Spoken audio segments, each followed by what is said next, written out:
Well, John, here's your 427 small block Ford. The description's combination. Got a set of our CNC heads on, custom grind hydraulic loads, pro-am manifold, Holley Terminator X. And you got your for a Pantera pan on the front. Mark serpentine belt. Make sure the alternator charges for you. Go in there and make a run. Since she does, stay tuned.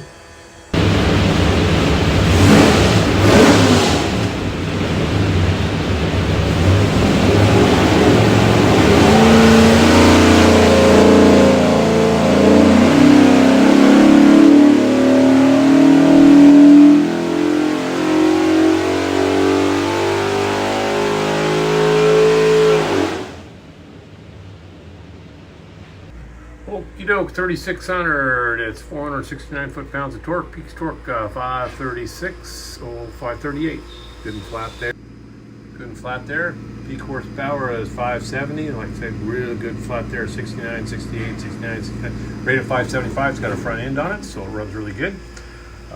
What we'll do now is pull the pipes back, make sure it's good and clean for you. Show you a couple of things here. When you receive your engine, find this thing with a credit card, USB card, full of technical information. On the engine will be this tag. It will have an engine number. Need anything from us, that's the easiest way to look you up. Flip it over, it's got a QR code, take you to some tech stuff. Have a great day.